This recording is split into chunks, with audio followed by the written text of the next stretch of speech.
So yun guys, welcome back sa aking YouTube channel. So it's me again, Master GTV. So for today's video guys, ayan, may panibago na naman tayong tips o tutorial na ipapamahagi sa inyo. Ayan, kung mapapansin nyo sa ating title, ayan. Paano nga ba guys dumami yung ating followers sa ating Facebook Reels? Pero syempre, bago kumpisahan yung video na to, wag mo kakalimutan mag-subscribe at hit mo na rin yung ating notification bell para lagi kang updated sa mga videos na ina-upload natin. At kung isa ka sa napadaan sa ating video na to at hindi ka pa naka-subscribe mga master, guys, ayan. So wala namang bayad yung ating subscribe, 'di ba? Ayan. So i-click mo yung subscribe.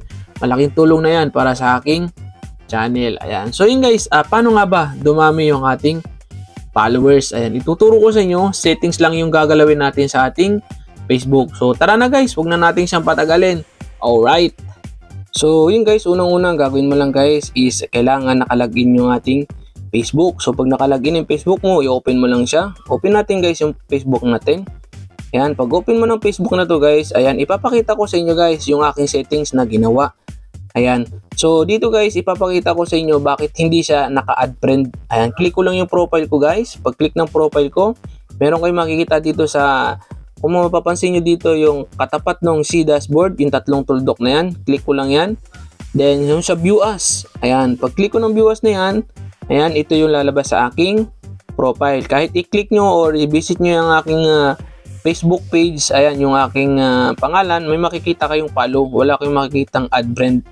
Ayan, so ito yung isang paraan guys para dumami yung ating followers. Ayan, kung mapapansin mo, once na binisit mo yung aking pangalan, yung J. Paruhinog Valencia, ayan, hindi mo ako ma-add friend. So, ang makikita mo lang dyan is follow. So, paano nga ba natin to gawin? Ayan. So, isang paraan na to guys para dumami yung followers mo. So, yan, follow. Instead of add friend, ang nakalagay is follow. So, ano ba yung gagawin natin? So, balik tayo guys. Ayan, balik tayo. Balik tayo. Ayan. So, ang gagawin mo lang guys, ayan, kung meron ka makikita dito sa taas, ayan, yung tatlong layer na yan na mayroong profile mo, ayan, click mo to yung nasa kanan sa taas, click mo lang yan. Pag click mo, then drag up mo siya, and drag up mo. Then pag drag up mo guys, meron kang makikitang settings and privacy, click mo lang yan. Ayan, pag click mo ng settings and privacy niyan, meron kang makikitang settings. Ayan, pag click mo na settings, ito yung lalabas. Ayan, so hanapin mo dito guys, drag up mo, hanapin mo yung audience and visibility. So, dalawang settings lang yung ating gagalawin dito. Una, ang gagawin natin is yung how people find and contact you. Then, yung pangalawa is yung followers and public content. So, unang-una gagawin natin guys is yung how people find and contact you. Click mo lang yan. Then, dito lalabas itong who can send you friend request. So, pag kinilik mo yan, meron kang option dyan, yung everyone and friend of friends. Ayan. So, wag natin siya guys i-everyone. Ayan. So, hindi natin malalaman guys kung lahat ba sila is legit. Baka mamaya isa yan sa mga nag-hack. So, yan lang yung gagalawin mo. Kailangan naka-friends of friends. Ayan. Who can see your friend list? So, nakalagay sa akin guys is friends. Ayan. So, who can lock your email? So, syempre, sino pwede makakita lang ng email mo? Syempre, ikaw lang. Pati yung number mo, syempre, ikaw lang din. Ayan, di ba? Then, allow people recommended to profile looking similar profiles. Ayan, syempre, enable natin yan. So, ngayon, ang pangalawa natin gagawin is yung followers and public content. Click mo lang yan. Pag click mo yan, may nakalagay dito followers and public content. Who can follow me? So dito guys, kailangan naka-public. Ayan, naka-public yan. Then who can see your followers on your timeline? So kailangan guys, naka-friends lang. Ayan, naka-friends lang. Then who can see the people page and list you follow? So friends mo lang guys yan. Ayan, may option ka dyan guys. Ayan, kailangan naka-friends lang yan. Then, public comment. Ayan, sa public post comments, kailangan is naka-public. Ayan, siyempre, content creator ka, kailangan naka-public yan. Siyempre, dapat naka-public yan para nga yung mga followers mo, pag nag-comment, ayan, makikita mo. Ayan, public post notification. So, pwede ka mag-everyone. Ayan, so pag sinabi mong everyone, siyempre, public post notification, you can get notification when people who aren't your friends start following you and share, like or comment on your public. Siyempre, pag sinabi mong public post notification, pag nag-post ka, ayan, para in case na may mag-follow sa'yo, ayan, may mag-notify sa'yo, pati yung mga comments nila, ayan, dapat naka-everyone, ayan. So then, yung dito sa public profile info, siyempre, dapat naka-friends o friends lang yan. Huwag mong ipa-public, ayan. Pero depende sa'yo guys, kung gusto mong gawing public, ayan.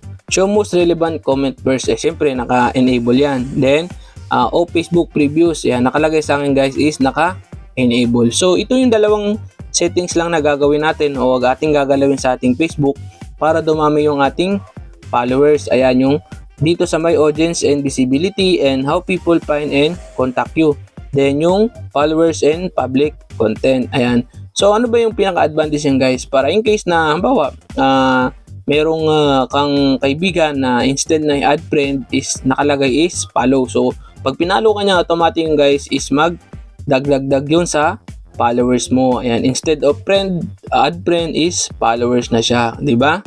So yun mga master, yun yung kailangan natin galawin sa ating Facebook settings para in case na yun nga, para dumami lalo yung ating followers sa ating Facebook at sa ating Facebook Reels. Pero pag nag-add friend sila, automatic naman yun guys, kumbaga nadadagdag pa rin dun sa ating followers, kumbaga counted pa rin yun. Pero mas maganda guys, pag yun ang settings na ginamit mo o ginawa mo, hindi na sila mag-add friend, kumbaga diretso na sila sa followers. Kasi guys, kung mapapansin nyo, meron kayong makikita dito doon sa settings nyo, yung nakalagay doon na iba yung friends list, iba yung sa followers mo o yung following mo. Ayan. So yun yung settings na kailangan mong gawin para kumbaga mas lalo pang dumami yung ating followers. Pero ang advice ko pa rin sa mga master, mga master, isang ko pa lang, kumbaga isang tips na may bibigay sa inyo, gawa ka ng sarili mong content. Ayan, huwag kang kukuha ng ibang content sa ibang mga content creator din. Ayan, so yun yung pinaka-advantage natin. Saka kung gagawa ka ng content, dapat mayroong kabuluhan, may natutunan, nakakatuwa, or nakakabigay inspirasyon sa ating mga manunood para at least makapag-follow sila sa inyong Facebook page, Facebook Reels o sa inyong Facebook. Ayan, yun yung advantage ng ating tinatawag na sarili mong video ang iyong ina-upload. Ayan, tsaka mas maganda doon guys, organic yung ating nagiging mga followers. Hindi yung sinasabi na engagement, ganito, follow to follow. Hindi yun organic guys. Dumadami nga lang yung followers mo pero hindi sila organic na nanonood. So, yun lang guys. Hanggang dito na lang, sana nakatulong yung ating video na ating ginawa ngayong araw na to. So, syempre, yun nga, libre lang naman mag-subscribe. Huwag mong kakalimutan mga master. Alright? So, hanggang dito na lang ang inyong Master JTV. Peace out. Alright.